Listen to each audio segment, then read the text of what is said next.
Welcome everyone. How's everyone doing? And I hope you guys are doing well and just strong and healthy because today I'm going to make you guys think about some things that is definitely going to make you question everything you know. So, guess what happened? I recently found out, and I talked about this in another video too. I recently found out that one of the situations that I thought had happened in my life, so one of the things that I thought had happened in my childhood never actually happened. Never. And I realized that it was all a dream.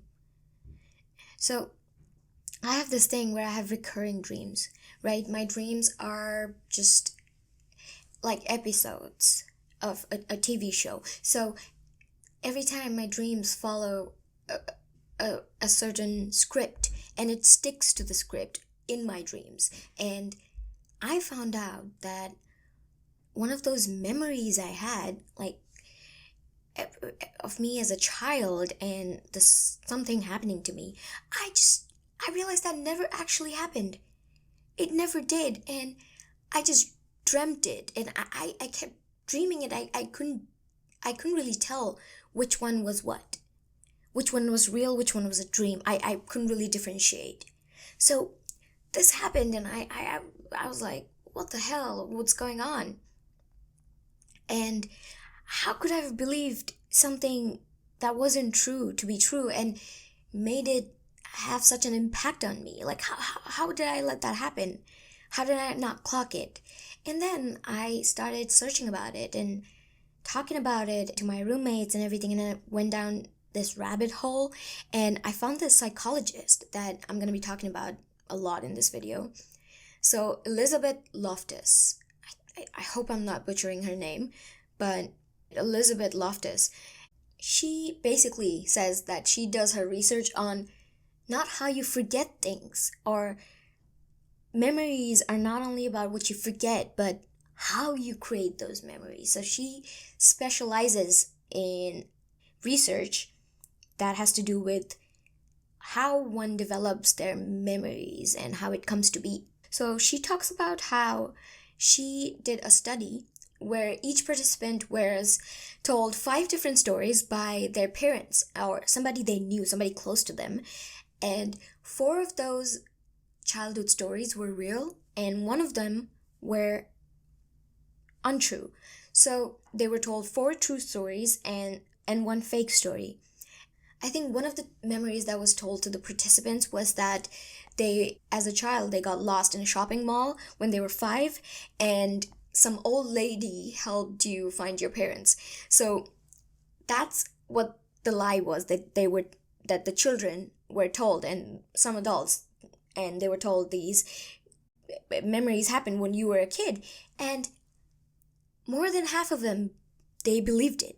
And not only did they believe that had happened, they started crying and they started expressing emotions and vivid details, that this is how the old lady smelled, or oh, I remember seeing her at the corner and crying at the corner. And their brain essentially concocted its own memories that were absolutely false. Absolutely false. And then Elizabeth Loftus goes on to talk about how she had to defend this guy who was charged with a very violent crime, and he was found guilty because the first time when the victim saw him, she said that yes, he looks closer to the man who committed the crime. And then when it was in front of the jury and the victim was in the stands, she said that I am 100% sure that this is the man who committed the crime. The story ended in which that 35-year-old man passed away because of stress, because of all of this. And Loftus found out that that victim just had a false memory. She didn't remember who the actual criminal was because somebody else had already found the actual criminal, who was somebody who was charged with other crimes as well. So it was the 35-year-old man was completely innocent. Do you know that there's a law, a Scottish law, that prevents witnesses from listening to other witnesses' testimonials? Because more often than not, the witness testimonies would be contaminated by others' views and what others experienced. You can't trust your memories. You can't, because the truth is your memories are not always true. You think of your memory as a record player, right? Things happen, your brain has a record of it, and whenever you want to think about it, it just plays it, boom. But that's not exactly how it is. It's more like, a doc page that anybody can come and edit. And people you give access to more often than not.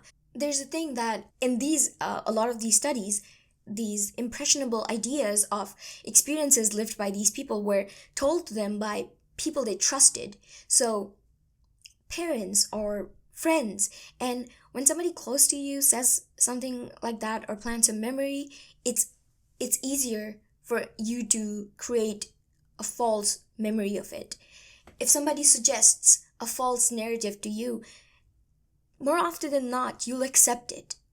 Your brain will accept it because your brain was never made to go for right things or to see what's correct. Your brain was made to detect threats, and it was just made for survival, right? It's built to make you survive. So it implants a narrative, and then your identity is shaky enough that if you're lost or hurting, it will stick to you. And this is what I was thinking. This is how cults or any manipulative person or system works. They take somebody and they do hypnotherapy or these long hours of talking about trauma and everything that's happened to you.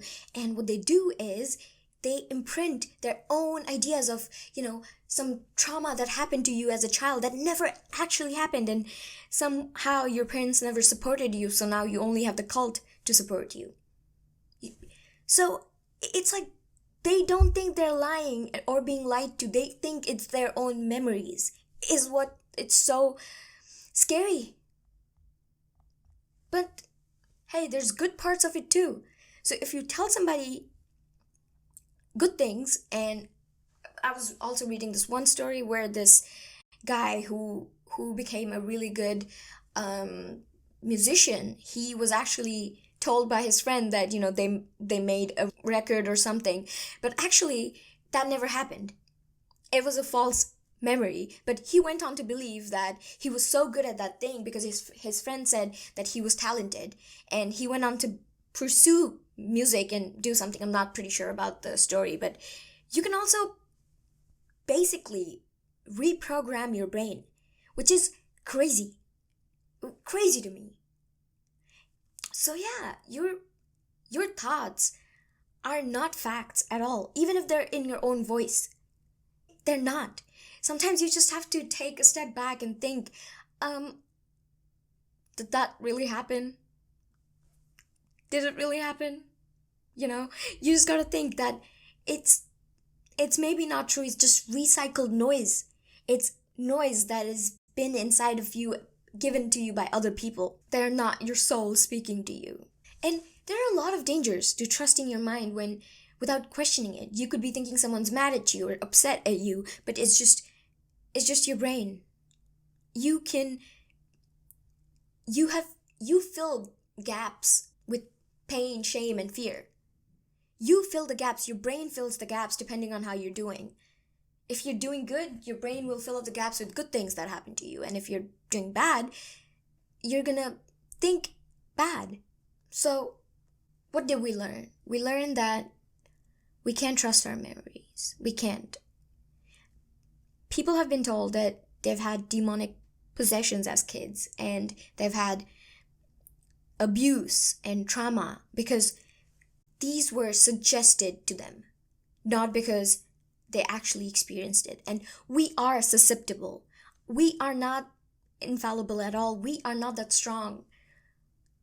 We are meat at the end of the day. We are meat though. We're just meat with amino acids and bunch of shit.